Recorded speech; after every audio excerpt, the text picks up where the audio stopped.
Montana Territory, 1875.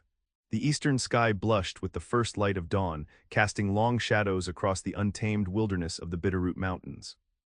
The frontier stood as a stark dividing line between civilization and wilderness, a place where only the strong survived and the weak perished beneath its unforgiving gaze. For Preston Parker, the frontier was no place for sentimentality or attachment. Life out west had taught him one undeniable truth: to survive, a man must remain alone, unburdened by the weakness of emotional bonds. At 25, Preston had already lived more lifetimes than most men twice his age. His lean, muscular frame bore the evidence of years spent breaking horses and driving cattle across the rugged Montana Territory. The morning sun glinted off his sandy brown hair as he adjusted his worn leather saddle on his faithful buckskin gelding, Thunder. Despite the hardened look in his deep blue eyes, Preston possessed a handsome face with a strong jawline softened only by 3 days of light stubble, the inevitable result of long days on the trail. "Just you and me, boy," he murmured to Thunder, patting the horse's neck, "the way it should be." Preston had been riding solo for the better part of 2 years, working as a hired hand at various ranches throughout the territory, but never staying long enough to form attachments. His parents' brutal deaths during an Indian raid when he was just 17 had taught him that love was a liability on the frontier. Those you cared about became vulnerabilities, and in this unforgiving land, vulnerabilities got you killed. The Blackfoot Valley spread before him as he guided Thunder down from the foothills. He had taken a job at the Circle M Ranch for the summer, breaking horses for old Martin McAllister, whose arthritis had finally caught up with his 60-odd years. Preston figured he would stay through the fall roundup before moving on again, as was his custom. 3 months, Thunder, he said, his voice carrying in the morning stillness. Then we'll be on our way again. Thunder's ears flicked back at his words, the only companion who had heard Preston's voice with any regularity these past years. Preston preferred it that way. No attachments meant no loss, no pain. He had learned to ignore the hollow feeling that occasionally echoed in his chest on particularly quiet nights beneath the stars. What Preston didn't know, as he rode toward the Circle M that crisp spring morning, was that fate had other plans, plans that would challenge everything he believed about survival, loneliness, and the possibility of love on the frontier. Felicity Keller stood at the window of her father's general store in the small settlement of Pine Creek, watching as the stagecoach departed in a cloud of dust. At 21 years old, with long golden blonde hair that fell in soft waves past her shoulders and eyes the color of summer cornflowers, she attracted no shortage of attention from the local men. Today she wore a simple blue calico dress that complemented her fair complexion, a practical choice for a day of inventory and bookkeeping. "You're going to wear out that glass, Felicity," her father, George Keller, remarked from behind the counter where he was tallying the morning's sales. Felicity turned away from the window with a sigh. "I'm sorry, Father, I was just thinking." "About leaving," he finished for her, his voice gentle but tinged with worry.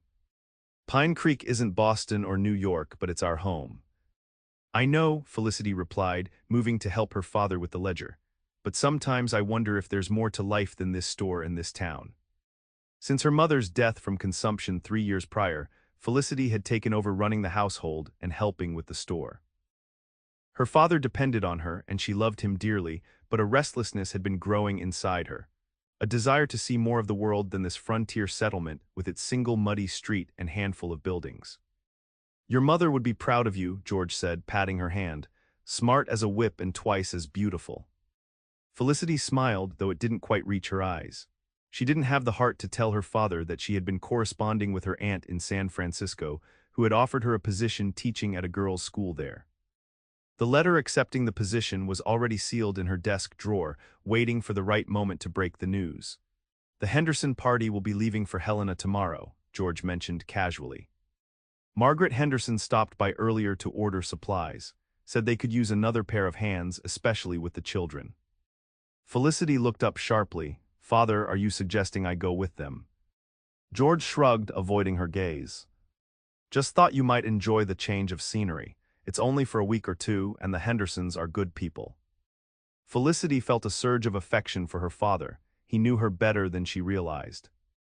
"I would like that very much," she admitted, "but what about the store?" "I managed before you were old enough to help," he reminded her with a wink. "Besides, young Jimmy Miller has been asking for work. This would be a good chance to train him." The next morning dawned clear and bright as Felicity bid her father goodbye, her heart pounding with excitement and trepidation. The wagon train was small, just 3 families making the journey to Helena for supplies and to visit relatives. Margaret Henderson, a motherly woman with graying hair and kind eyes, welcomed Felicity warmly.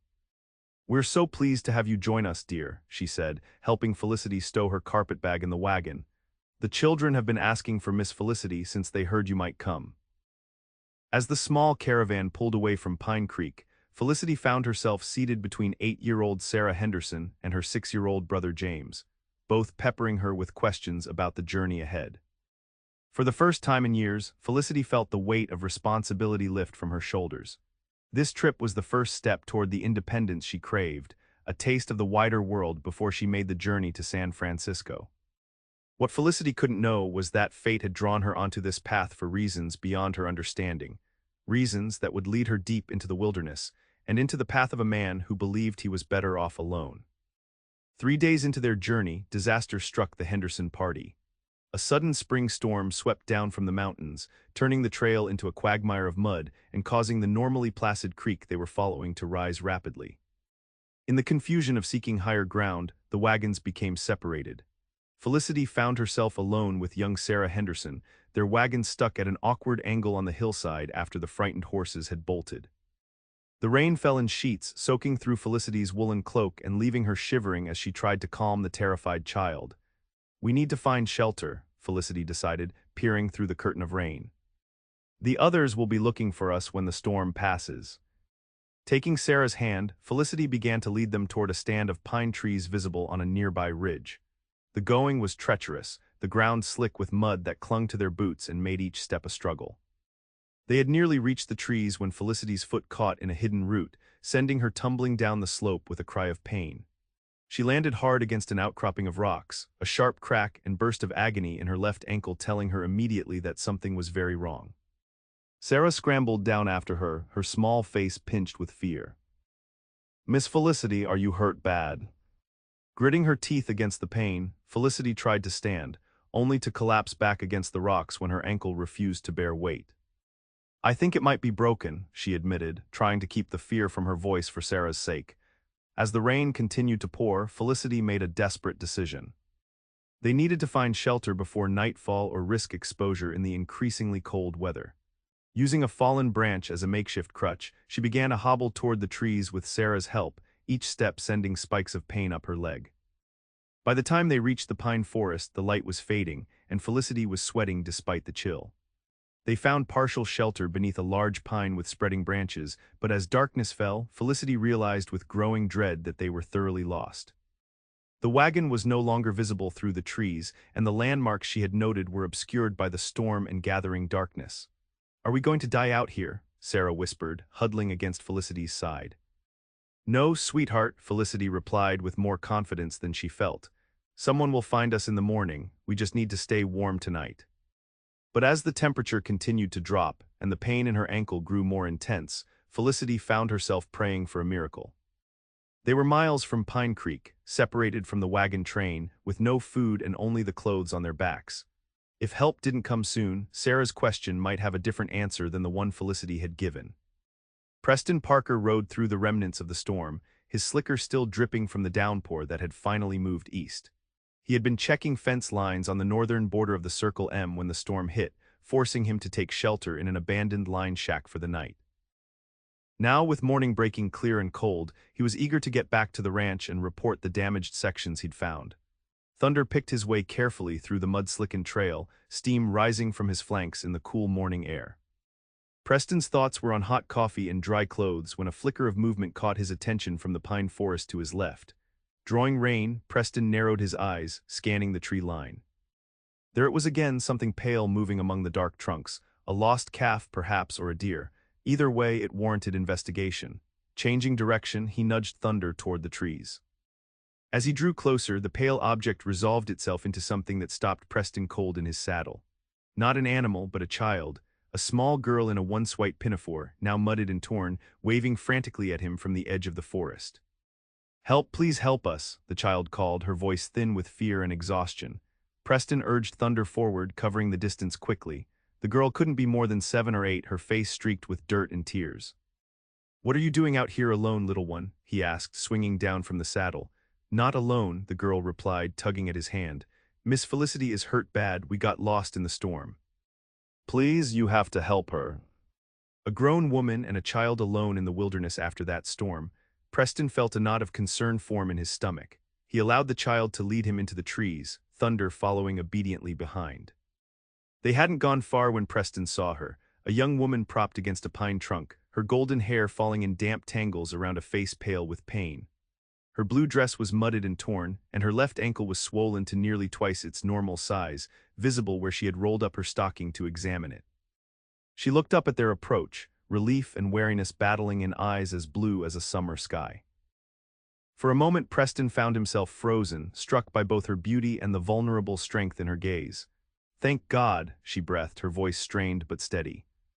"I was beginning to think no one would find us." Preston knelt beside her, his practiced eye taking in her condition. "Ma'am, I'm Preston Parker. I work at the Circle M ranch not far from here." "That ankle looks bad." "Felicity Keller," she replied, wincing as she shifted position. "And this is Sarah Henderson. We were separated from our wagon train in yesterday's storm." "The Henderson party." "They passed by the Circle M trail 2 days back," Preston said, gently examining her ankle. The swelling and bruising suggested a severe sprain rather than a break, but either way she wouldn't be walking far. "This needs proper tending, and you both need food and warmth." "Can you help us find the others?" Felicity asked, her composure remarkable given the circumstances. Preston hesitated, looking at the darkening sky to the west. "Another storm's coming in. The ranch is closer, about 2 hours' ride. We should head there and send word to the Hendersons from there."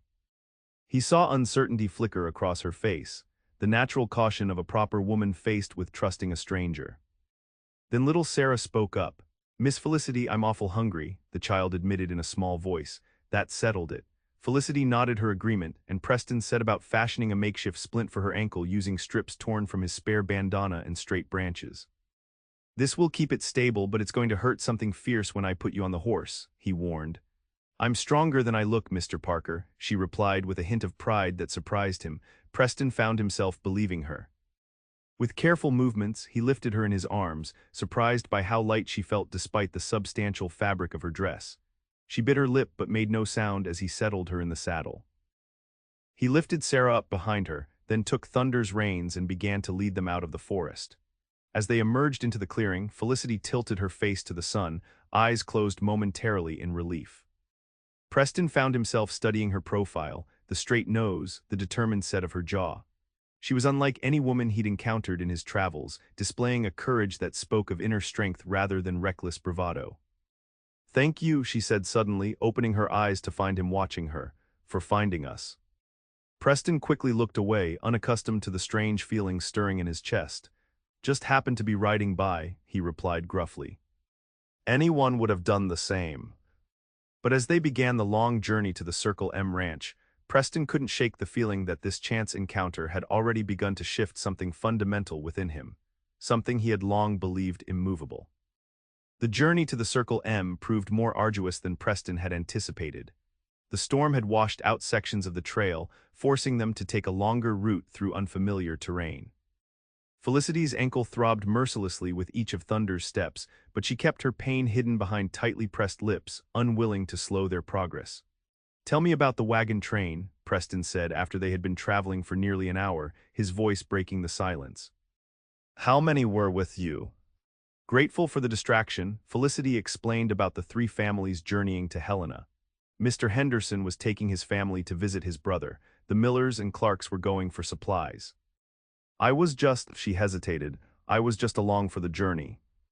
"Long way from home for a pleasure trip," Preston remarked, glancing back at her. There was something in his tone, not judgment but curiosity, that made Felicity answer honestly. "I needed to see something beyond Pine Creek, to know if I could make my way in the wider world." "And no?" he asked. Felicity managed a pained laugh. "Now I'm wondering if I should have stayed in my father's store and kept my dreams smaller." Preston's expression softened momentarily. The frontier has a way of testing folks. "Doesn't mean you don't belong out here." The unexpected encouragement surprised her. This taciturn cowboy with the guarded eyes was more perceptive than she'd given him credit for. Little Sarah, who had been dozing against Felicity's back, stirred and pointed ahead. "Look, houses." Following her finger, Felicity saw smoke rising from chimneys in the distance. The Circle M ranch spread across a gentle valley, a large main house, several outbuildings, and corrals filled with horses. Relief washed over her at the sight of civilization after their ordeal in the wilderness. As they approached, a gray-haired man emerged from the barn, followed by a younger ranch hand. The older man squinted at them before his expression changed to one of surprise. "Parker." "Was beginning to wonder if that storm got the better of you," he called, then noticed the two passengers on Thunder. "What's all this?" "Found them lost in the pines, Mr. McAllister," Preston explained as they drew closer. "Miss Keller here has a bad ankle, and they got separated from the Henderson wagon train in yesterday's storm." Martin McAllister approached, concern evident on his weathered face. "The Hendersons came through here just this morning, frantic about their missing daughter and a young woman. Said they'd been searching all night." "Sarah is their daughter?" Preston asked, surprise evident in his voice as he helped the exhausted child down from the horse. "They're looking for us," Sarah perked up, suddenly alert. "Where's Mama?" "They continued north, following the creek," McAllister explained, then turned to his ranch hand. "Billy, ride out and see if you can catch up to them. Let them know their girl is safe here." As Billy hurried to saddle a horse, McAllister turned his attention to Felicity. "Let's get you inside, miss. The missus will want to tend that ankle proper." Preston carefully lifted Felicity from the saddle, and she couldn't help but notice the gentle strength in his arms as he carried her toward the house. His expression remained neutral, but there was a tenderness in his handling that belied his gruff exterior. Mrs. McAllister, a plump, motherly woman with silver-streaked black hair, met them at the door with exclamations of sympathy. She quickly took charge, directing Preston to carry Felicity to the spare bedroom while she gathered medical supplies and hot water. "You poor dear," she clucked as Preston set Felicity carefully on the bed. "Lost in that dreadful storm with a child to care for, and an injured ankle besides." "I'm just grateful Mr. Parker found us," Felicity replied, wincing as Mrs. McAllister began to remove her mud-caked boot with careful fingers. "Preston has good instincts," Mrs. McAllister said with a meaningful glance at the cowboy who stood awkwardly in the doorway, "though he usually keeps to himself." Preston shifted uncomfortably under her gaze. "I should see to Thunder," he muttered, turning to leave. "Thank you again," Felicity called after him. He paused in the doorway, half turning but not quite meeting her eyes. "Just doing what needed doing," he replied before disappearing down the hall. As Mrs. McAllister began cleaning and wrapping her ankle, Felicity found herself wondering about the solitary cowboy who had rescued them. There was something in his eyes, a wariness, a hurt perhaps, that resonated with her own unspoken yearnings. "How long has Mr. Parker worked for you?" she asked, trying to sound merely conversational. "Mrs. McAllister's hands were gentle but firm as she applied a salve to the swollen ankle. "Going on 3 months now. Good with horses, that one. Keeps to himself mostly." She secured the bandage with practiced efficiency. "Martin says he's never seen a young man so determined to avoid putting down roots." "He mentioned he just happened to be riding by when he found us," Felicity said. "Mrs. McAllister smiled knowingly. "The Lord works in mysterious ways, doesn't he? Now you rest. I'll bring you some hot soup and check on little Sarah. Poor thing's probably starved half to death." Left alone in the quiet room, Felicity stared at the ceiling, pondering the strange turn her journey had taken. She had set out seeking adventure and independence, only to find herself helpless and dependent on the kindness of strangers. And yet, there was something about Preston Parker's reluctant heroism that intrigued her, a puzzle she found herself wanting to solve. Outside the window, she could see him in the yard, tending to his horse with methodical care. There was a gentleness in his movements that contrasted with the hardness he presented to the world. Felicity wondered what experiences had shaped him, what wounds he carried beneath that stoic exterior. As if sensing her gaze, Preston looked up toward her window. For a brief moment, their eyes met across the distance, and something unspoken passed between them before he quickly looked away, returning to his task with renewed focus.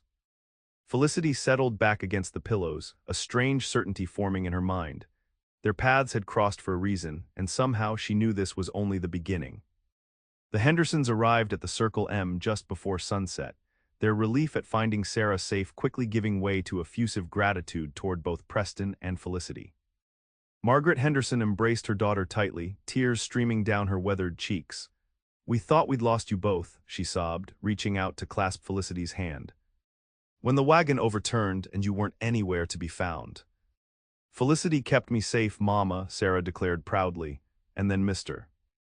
Parker found us and brought us here on his horse. Thomas Henderson, a tall man with a sun-reddened face and kind eyes, turned to Preston, who stood uncomfortably at the edge of the gathering in the McAllisters' parlor. "We're in your debt, son. Not many would have gone out of their way like you did."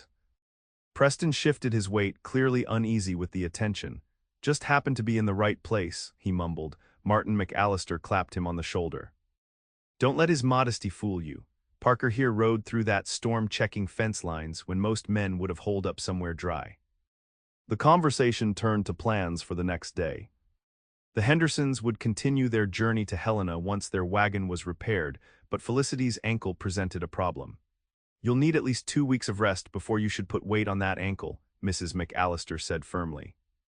"You're welcome to stay here until you're healed." "I couldn't impose," Felicity protested, though the thought of returning to the jolting wagon with her injury was daunting. "Nonsense," Mrs. McAllister replied. "It'll be nice having another woman around the place. These men could use some civilizing influence." The decision was made. The Hendersons would continue to Helena the following day, while Felicity would remain at the Circle M to recover. They would collect her on their return journey in approximately 3 weeks, allowing ample time for her ankle to heal. As the evening drew to a close, Preston excused himself to check on the horses one final time before retiring. Outside, the sky had cleared, revealing a tapestry of stars spanning the vast Montana sky. The air was cool and crisp, carrying the scent of pine and distant rain. Preston leaned against the corral fence, trying to sort through the unfamiliar emotions churning within him. He had spent years cultivating solitude, convincing himself that attachment was a luxury he couldn't afford in this harsh land. Yet something about Felicity Keller had gotten under his skin, her quiet courage, the intelligence in her blue eyes, the way she had protected the child despite her own injury. "Beautiful night," a voice said softly behind him. Preston turned to find Felicity standing there, supported by a crutch Mrs. McAllister had fashioned for her. She had changed into a borrowed nightgown and robe, her golden hair loose around her shoulders and gleaming in the moonlight. "You should be resting that ankle," he said, more gruffly than he'd intended. Felicity smiled, unperturbed by his tone. "I've been resting all day. Besides, I wanted to thank you properly without an audience." Preston looked away, uncomfortable with her gratitude. "Like I said before." "Yes, I know anyone would have done the same," she finished for him, "but the fact remains that it was you who found us, you who brought us to safety." She moved closer, wincing slightly as she shifted her weight. "I owe you my life, Mr. Parker, and Sarah's." The sincerity in her voice forced Preston to meet her gaze. In the moonlight, her eyes seemed to hold the same vastness as the star-filled sky above them. For a dangerous moment, he felt himself drawn toward her like a man too long in darkness suddenly glimpsing light. "You should call me Preston," he said finally, his voice rougher than usual. "If you're going to be staying here a while." Her smile widened, transforming her face with a warmth that reached something long frozen inside him. "Then you must call me Felicity." A comfortable silence fell between them as they both turned to look out over the darkened pastures.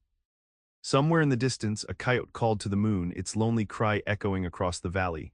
"Do you ever get tired of it?" Felicity asked suddenly. "Of what?"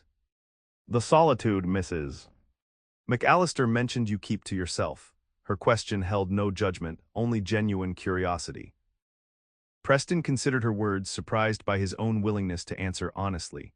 "Solitude is safer. Out here, people who get too close to you become." He trailed off, unable to articulate the fear that had driven him for so long. "Vulnerabilities," Felicity finished for him, understanding in her voice. "I know something about that. After my mother died, I was so afraid of losing anyone else that I nearly stopped living altogether."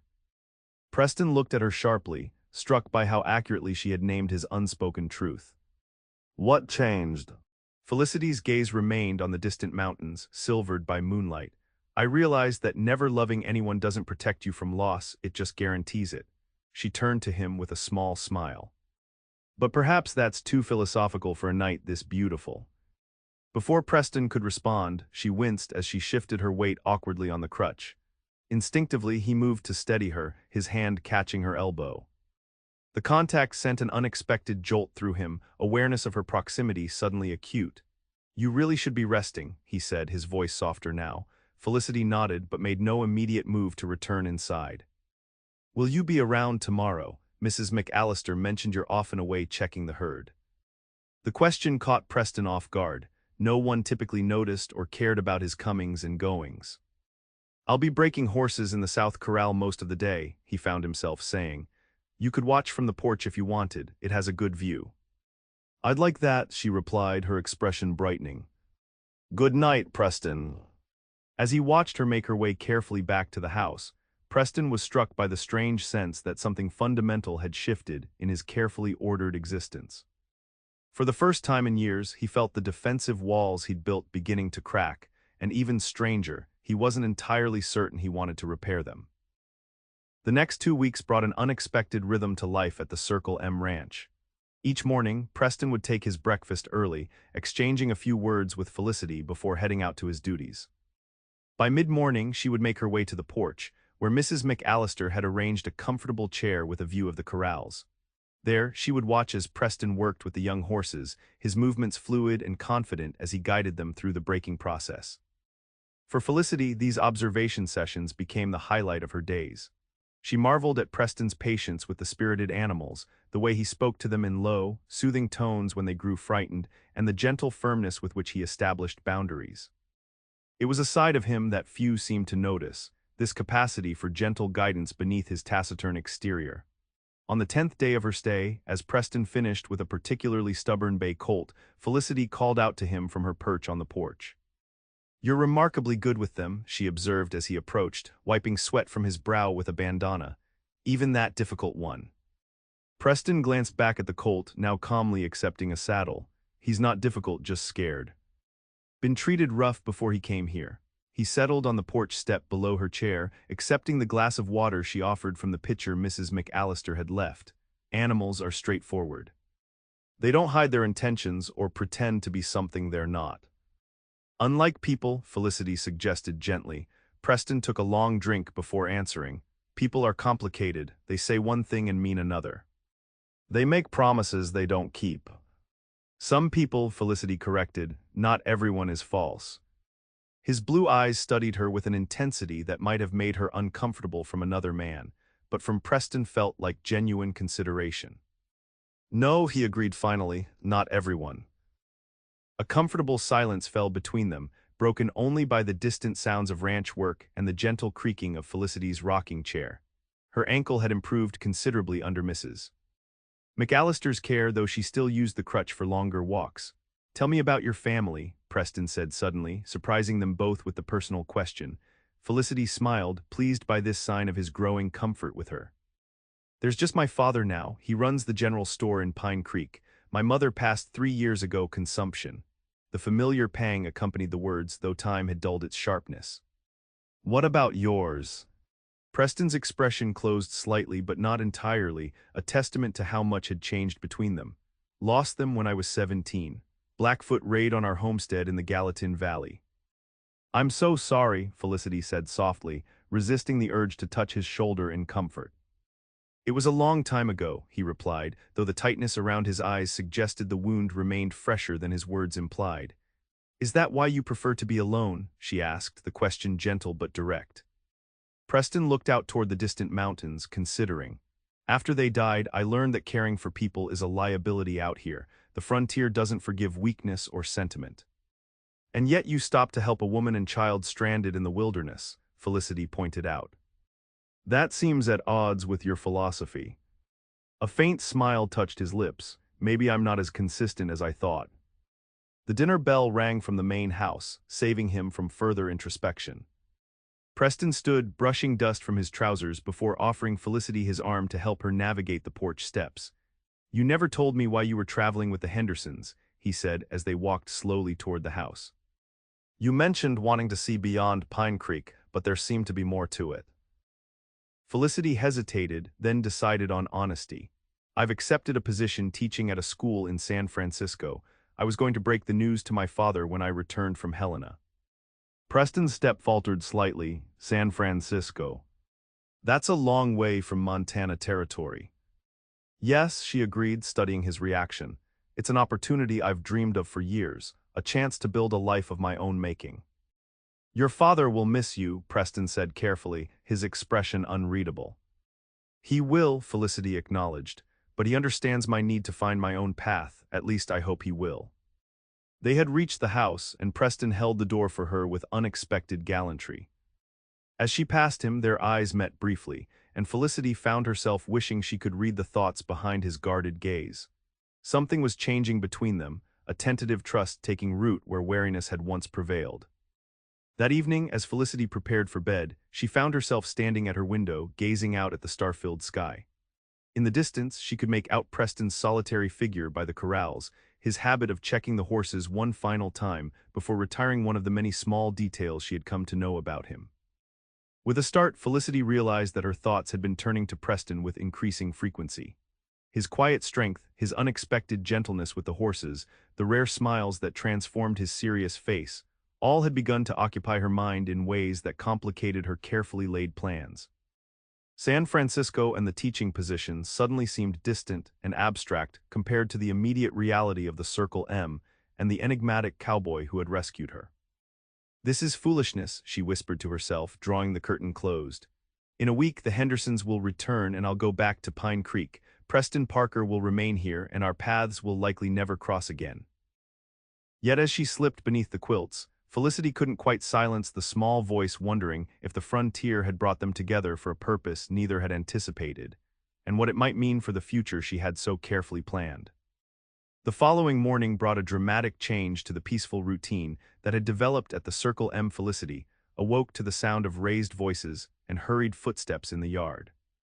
Peering from her window, she saw several ranch hands gathered around a rider who had just arrived, his horse lathered with sweat from hard riding.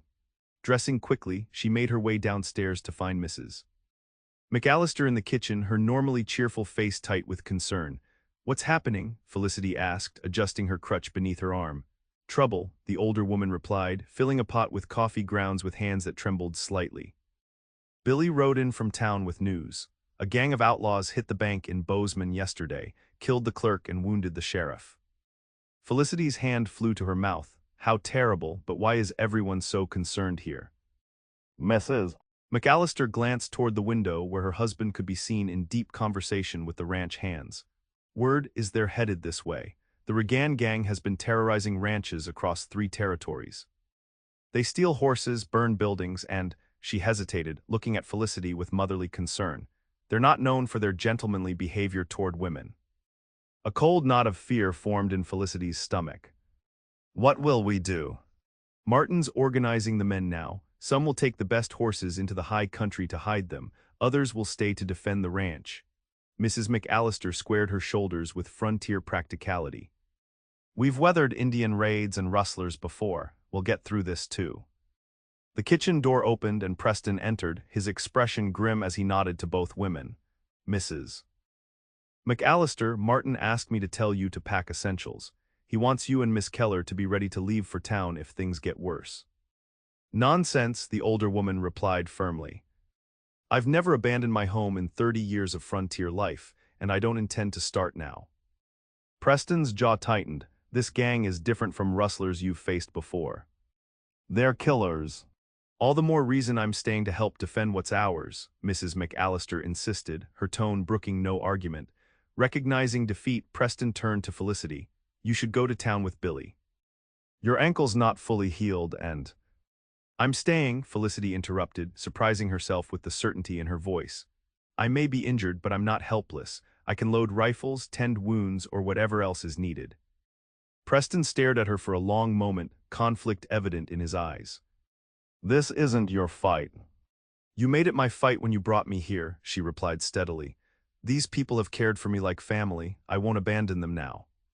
A complex emotion crossed Preston's face, frustration mingled with something that looked remarkably like respect.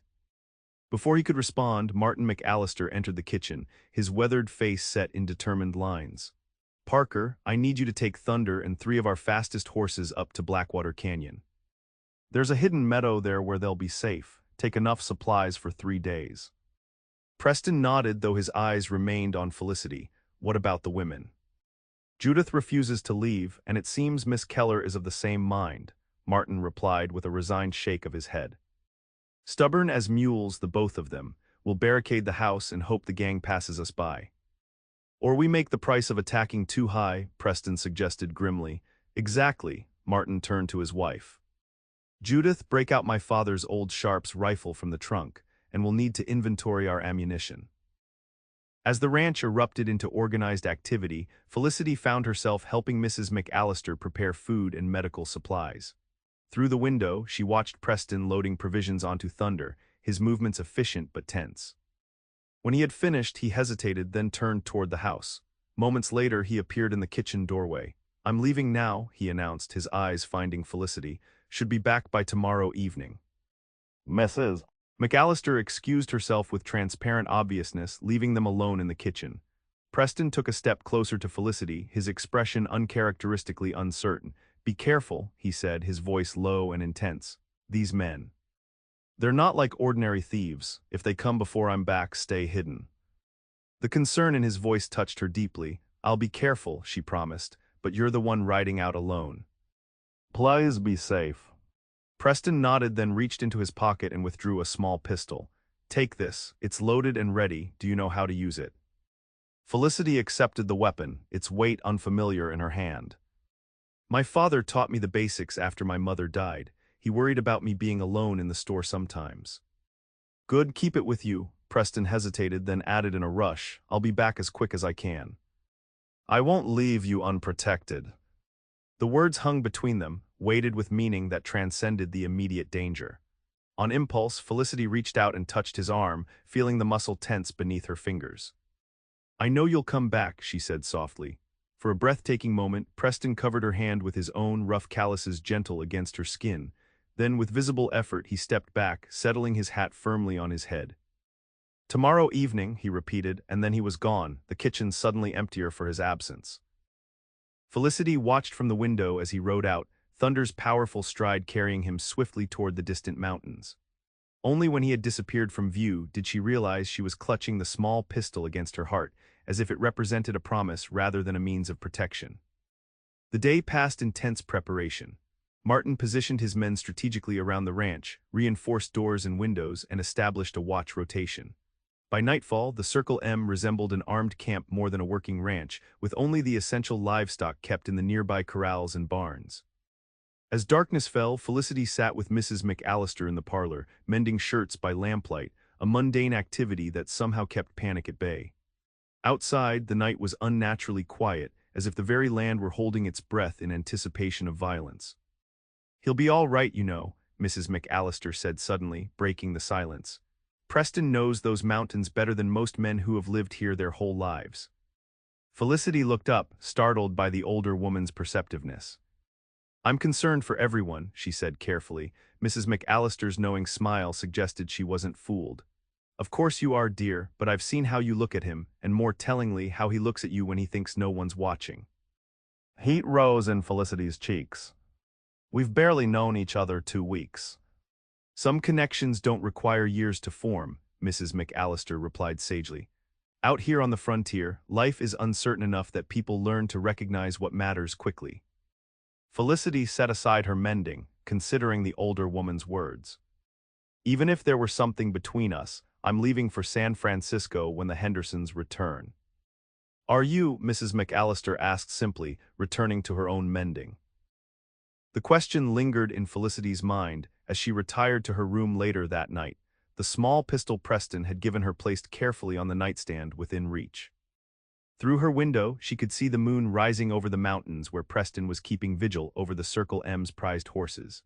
For the first time since accepting her aunt's offer, Felicity found herself questioning whether San Francisco was truly where her future lay. The woman who had eagerly anticipated that new life seemed suddenly distant, replaced by someone who had glimpsed possibilities she had never considered, possibilities that included a life on the frontier, perhaps even with a solitary cowboy who was slowly learning to trust again. Sleep came fitfully, troubled by dreams of gunfire and pursuit. When Felicity finally drifted into deeper slumber near dawn, it was with Preston's face in her mind and his name on her lips.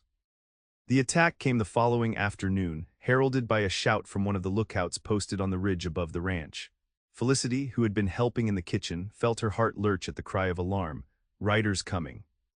At least a dozen, heavily armed.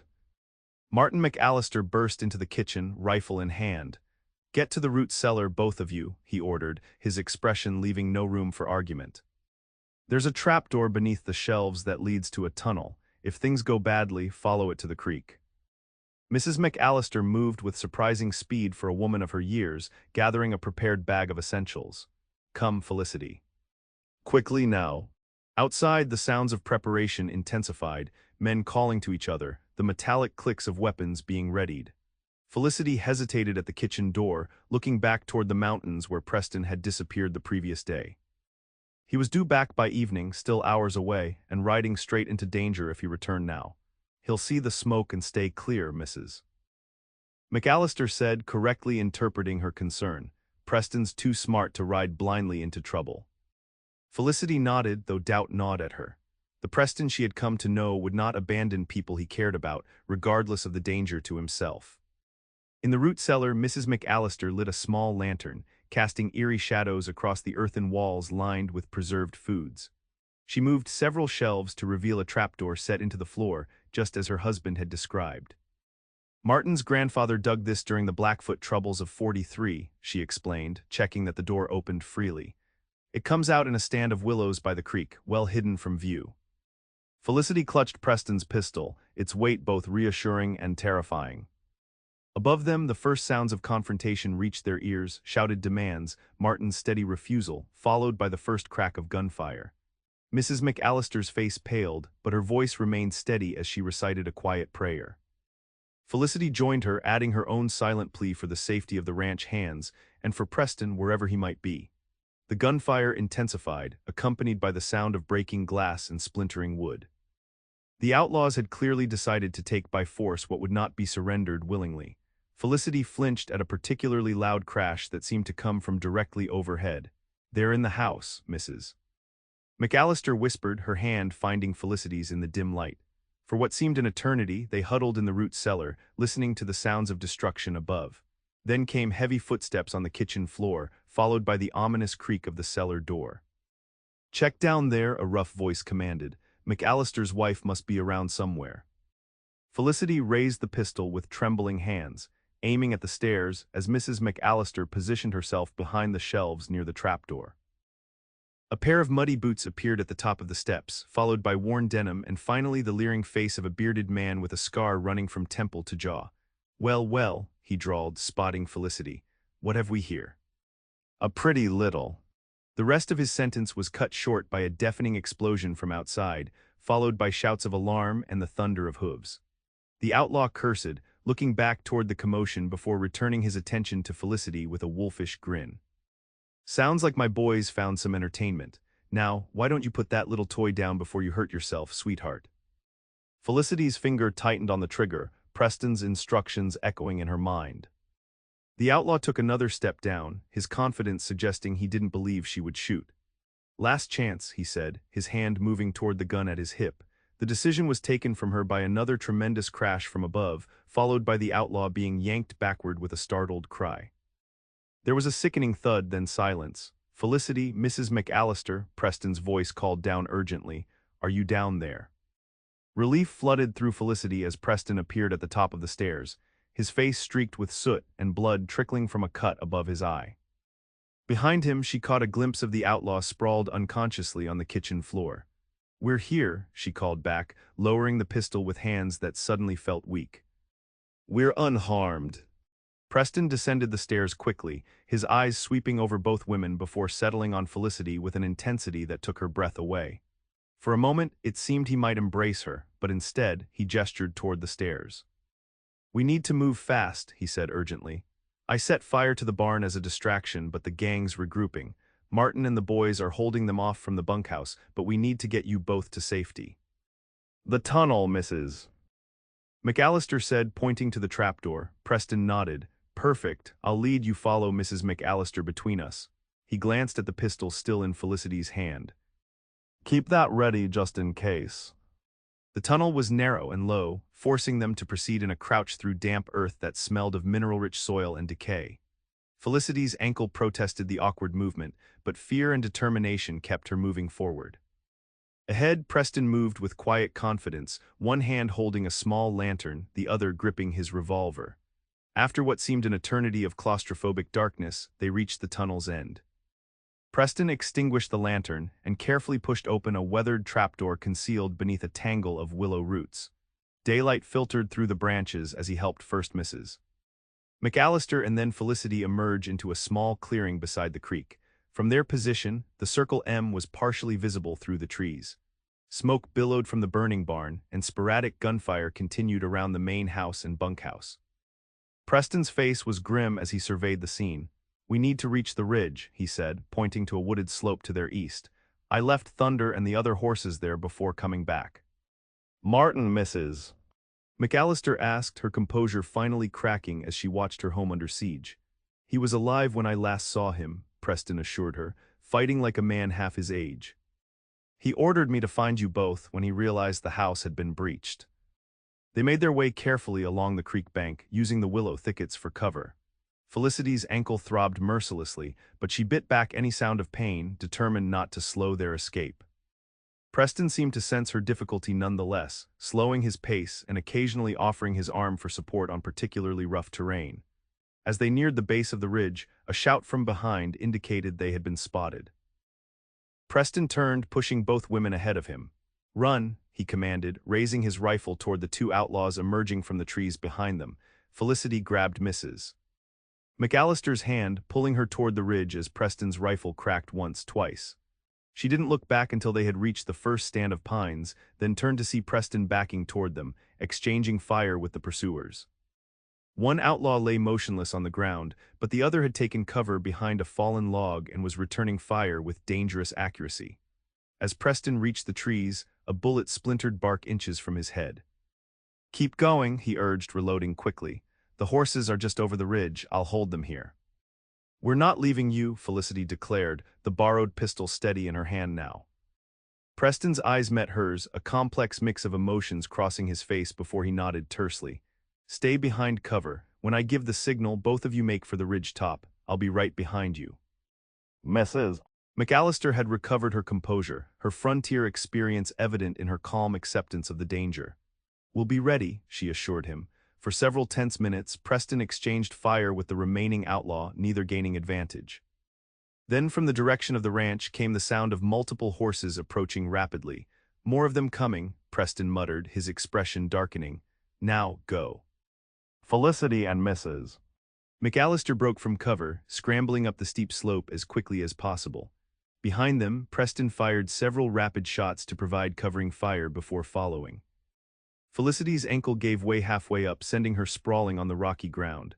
As she struggled to rise, strong hands caught her, lifting her to her feet. "I've got you," Preston said, his arm encircling her waist. "Just a little farther." Together they crested the ridge, where Mrs. McAllister waited anxiously beside 4 horses tethered to a pine. Thunder nickered a greeting at the sight of Preston, tossing his head impatiently. "They're right behind us," Preston said, helping Felicity mount one of the horses, a steady gray mare. "We need to reach Blackwater Canyon. There's a cave system there where we can hide until help comes." "What about Martin?" Mrs. McAllister asked as Preston helped her onto another horse. "If he got clear, he'll head for town to bring the sheriff," Preston replied, swinging into Thunder's saddle. "Best thing we can do is stay alive until then." As they rode deeper into the mountains, following game trails that wound through dense forest, Felicity found herself watching Preston's straight-backed figure ahead of them. He had returned for them despite the danger, risking his life without hesitation. For a man who claimed to believe that attachments were liabilities, his actions spoke of deeper bonds than he was ready to acknowledge. The realization settled in her heart with unexpected clarity. Somewhere during these weeks at the Circle M, she had fallen in love with Preston Parker. More surprising still was the growing certainty that he felt something for her as well, something that had brought him riding back into a gunfight when safety lay in the opposite direction. As the sun began its descent behind the western peaks, casting long shadows across their path, Felicity wondered what these revelations would mean for the future she had planned, and for the man who had saved her life not once now, but twice. Blackwater Canyon lived up to its name, a deep gash in the mountains where pine-shrouded cliffs rose sharply from a stream so clear it appeared black in the deepening twilight. Preston led them to a narrow trail that switchbacked up the canyon wall, eventually arriving at a rocky shelf concealed by a stand of juniper. "The cave entrance is through there," he explained, dismounting and helping Felicity from her horse. "It's bigger than it looks from outside." Inside, the cave opened into a spacious chamber with a high ceiling, dry and remarkably free of the dampness Felicity had expected. Preston quickly set about making a small, smokeless fire from gathered juniper branches while Mrs. McAllister unpacked the provisions he had stashed there the previous day. "You knew this might happen," Felicity observed as Preston worked. "You prepared for it." He glanced up, the firelight casting shadows across his face. "I've crossed paths with the Regan gang before, back in Wyoming. They follow a pattern, hit a town, then raid isolated ranches for fresh horses and supplies before moving on. When I heard they'd robbed Bozeman, I knew the Circle M might be a target." "Why didn't you tell Martin?" Mrs. McAllister asked, her voice tight with concern for her husband. Preston's expression turned apologetic. "I did, ma'am. That's why he sent me with the best horses yesterday. We hoped they'd pass us by if there wasn't much worth stealing." As they settled around the small fire, sharing a simple meal of jerky, hardtack, and coffee, Felicity studied Preston's profile in the flickering light. The cut above his eye had stopped bleeding but would leave a scar, another mark of the frontier's harshness on his handsome face. "You should rest," he said, catching her gaze. "Both of you, I'll take first watch." Mrs. McAllister nodded wearily, spreading a blanket in a protected corner of the cave. The day's events had taken their toll on the older woman, though her frontier resilience remained remarkable. Felicity, however, found herself reluctant to sleep. After Mrs. McAllister had settled, she moved to sit beside Preston at the cave entrance, where he kept vigilant watch over the canyon below. "You should be resting that ankle," he said softly, though he made no move to send her away. "It's feeling better," she replied, a small untruth he surely recognized but didn't challenge. "Preston, thank you for coming back for us." He was silent for a long moment, his eyes scanning the darkened landscape. "I couldn't stay away," he finally admitted, his voice so low she had to lean closer to hear. "All I could think about was getting to you before they did." The admission hung between them, weighted with unspoken meaning. Felicity's heart quickened as Preston finally turned to face her, the guardedness in his eyes giving way to something vulnerable and honest. "I've spent years convincing myself that caring for people is dangerous," he continued, each word chosen carefully. "That keeping my distance was the only way to survive out here. Then you fell into my life, injured and lost in the woods, and suddenly all those careful rules I lived by didn't seem to matter anymore." Felicity's breath caught in her throat. "What are you saying, Preston?" "I'm saying that I rode into a gunfight today without a second thought because the alternative, not knowing if you were safe, was unimaginable." His hand found hers in the darkness, rough calluses gentle against her skin. "I'm saying that for the first time since I lost my family, I'm more afraid of being alone than I am of caring too much."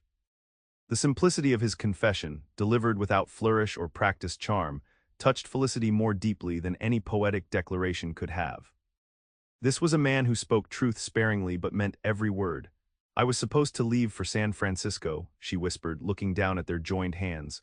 "I had it all planned, the teaching position, a new life far from Pine Creek. But now," Preston prompted when she fell silent. Felicity looked up, meeting his gaze directly. "Now I'm not certain that's the life I want anymore. These past weeks have shown me something I never expected to find in the Montana wilderness." "What's that?" he asked, his voice rough with emotion. "A place where I feel more myself than I ever have before, and a man who sees me, truly sees me, for who I am." Preston's free hand rose to gently touch her cheek, his thumb tracing the curve of her jawline with a tenderness that belied his strength. "Felicity," he began, then hesitated, searching for words that didn't come easily to a man accustomed to solitude. The sound of distant hoofbeats echoing through the canyon interrupted the moment. Preston was on his feet instantly, rifle in hand as he peered into the darkness. "Stay here," he whispered, moving silently toward the cave entrance. Felicity followed despite his instruction, her heart pounding as she joined him at the narrow opening. Below, moonlight glinted off what appeared to be a small group of riders picking their way carefully along the canyon floor. "Is it them?" she whispered. Preston squinted into the darkness, then his posture relaxed slightly. "No, those are ranch horses." He watched a moment longer before a relieved smile spread across his face. "It's Martin and the boys." Relief flooded through Felicity as Preston gave a distinctive whistle that echoed off the canyon walls. The riders below paused, then one responded with an identical call. Minutes later, the sound of horses ascending the narrow trail reached them. Martin McAllister appeared first, his weathered face showing exhaustion but no serious injury. Behind him came 4 ranch hands, all looking worse for wear but alive. Mrs. McAllister awakened at the commotion, rushing to embrace her husband with a cry of joy that brought tears to Felicity's eyes. The reunion spoke of a love tempered by years of frontier hardship, a partnership that had weathered countless storms together. As the men settled into the cave, sharing their account of the battle at the ranch, Felicity found herself watching Preston. He moved among the men, checking injuries and distributing the remaining provisions with quiet efficiency. Occasionally, his eyes would find hers across the cave, and the connection between them seemed to strengthen with each glance. According to Martin, the outlaws had been driven off by the unexpected arrival of a cavalry patrol returning to Fort Ellis. The ranch had suffered damage, the barn destroyed, windows shattered, furnishings broken, but the house still stood, and most importantly, no lives had been lost. "They'll be back with reinforcements tomorrow," Martin concluded. The lieutenant left a small detachment, but they're expecting the rest of their company by noon. The Regan gang won't stand a chance against a full cavalry troop. As the conversation continued around her, Felicity felt a profound shift in her perception of the frontier. What she had once viewed as a harsh, unforgiving wilderness now revealed itself as something more complex. A place where danger and beauty coexisted, where communities formed bonds stronger than any she had known in more civilized settings. Most significantly, she recognized that her future was no longer a straight path leading inevitably to San Francisco. Instead, it had become a choice, between the life she had planned and one she had never imagined until a taciturn cowboy with guarded eyes had found her lost in the woods. As dawn approached and the others finally succumbed to exhaustion, Felicity found Preston sitting alone at the cave entrance, his vigilance undiminished despite the hours without rest. "You should sleep," she said softly, settling beside him. Soon, he promised, though they both knew he would remain watchful until certain the danger had passed completely. They sat in comfortable silence as the eastern sky lightened, painting the canyon in soft gold and rose. The beauty of the moment stood in stark contrast to the violence of the previous day, yet somehow the juxtaposition seemed fitting, a reflection of the frontier itself. "When this is over," Preston said finally, his voice quiet but steady, "would you consider staying? Not at the Circle M necessarily, but in Montana." The question held all the weight of a proposal, though both knew it was too soon for formal commitments. What Preston offered instead was a beginning, a chance to explore the connection that had formed between them against all expectations. Felicity turned to face him, seeing in his eyes the same certainty she felt in her heart. "Yes," she replied simply, "I would consider that very much." As the sun crested the canyon rim, bathing them in golden light, Preston's hand found hers once more. Two souls who had believed themselves destined for solitary paths now faced the dawning day together, their journey only beginning. 3 months later, Felicity stood on the porch of a small cabin nestled at the edge of a meadow, watching as Preston worked with a young colt in the newly constructed corral. The autumn sun gilded the surrounding pines and turned the distant mountains to purple shadows against an azure sky. So much had changed since that day in Blackwater Canyon. The Regan gang had been captured by the cavalry reinforcements, bringing peace back to the region. The Circle M had been rebuilt, with both Felicity and Preston staying on to help with the reconstruction. During those weeks of shared labor and evenings spent planning for the future, their bond had deepened into something neither could imagine living without. When Preston had shyly shown Felicity the small homestead claim he had staked the previous year but never developed, she had recognized it immediately as the home she had always sought without knowing. Together, they had built the cabin that now stood solid against the Montana elements, a testament to shared dreams and joined hands. Her father had been surprised by her letter declining the San Francisco position, but his subsequent visit had eased any concerns. George Keller had taken an immediate liking to Preston, recognizing in the young cowboy a steadfastness and integrity that assured him of his daughter's happiness. Before returning to Pine Creek, he had given them his blessing and promised to visit again in the spring. The sound of hoofbeats pulled Felicity from her reminiscence. Preston had finished with the colt and was approaching the cabin, his face breaking into the smile that never failed to quicken her heart. No longer the guarded man who believed solitude was safer than connection, Preston had blossomed in their shared life, revealing the warmth and gentle humor that had been buried beneath years of loss and self-protection. "How did it go?" she called as he dismounted and secured Thunder to the hitching post. "He's coming along," Preston replied, removing his hat as he climbed the porch steps. "Another week and he'll be ready to saddle train." Felicity smiled, knowing how much Preston enjoyed working with the young horses they were raising. The small herd represented the beginning of their ranch, Parker Ranch, according to the freshly painted sign at the property boundary. "Mrs. McAllister sent over some apple preserves," she said as Preston drew her into his arms, "and an invitation to Sunday dinner." He murmured, pressing a kiss to her forehead. "We should bring them some of your sourdough bread. Martin claims it's better than Judith's, though he'd never tell her that." Felicity laughed, leaning into his embrace. "You're trying to start trouble between our neighbors." "Just stating facts," Preston replied with a grin, before his expression softened into something more serious. "Are you happy, Felicity, truly happy here?" The question still arose occasionally, a lingering doubt born from the knowledge that she had abandoned her carefully laid plans for this life with him. Each time, her answer remained the same. "I have never been happier," she assured him, reaching up to touch his cheek where the small scar above his eye had healed to a silvery line. "This is where I belong." Relief and joy mingled in Preston's eyes as he lowered his lips to hers in a kiss that spoke of promises kept and futures entwined. When they parted, he reached into his pocket and withdrew a small velvet pouch. "I rode into town yesterday while you were visiting the McAllisters," he explained, suddenly nervous in a way that made Felicity's heart skip. "I've been waiting for the right moment, but I'm realizing there's no perfect time except now." Opening the pouch, he tipped a simple gold band into his palm. The ring caught the sunlight, gleaming against the calluses earned through years of frontier labor. "I love you, Felicity Keller," Preston said, his voice steady despite the emotion visible in his eyes. "I never believed I would find someone who could make me want to build a life with them, to face whatever comes together rather than alone. But from the moment I found you lost in those woods, something changed in me. You helped me see that the very connections I feared were actually what make life worth living." Tears blurred Felicity's vision as Preston took her hand, the ring poised at her fingertip. "Will you marry me?" he asked, the simple question containing all the depth of a man who had learned to trust again. "Will you build this life with me for all the days we have?" "Yes," Felicity whispered, her voice breaking with joy as he slipped the ring onto her finger. "Yes, Preston Parker, I will marry you and face whatever comes together." As they sealed their promise with another kiss, the Montana sun bathed them in golden light.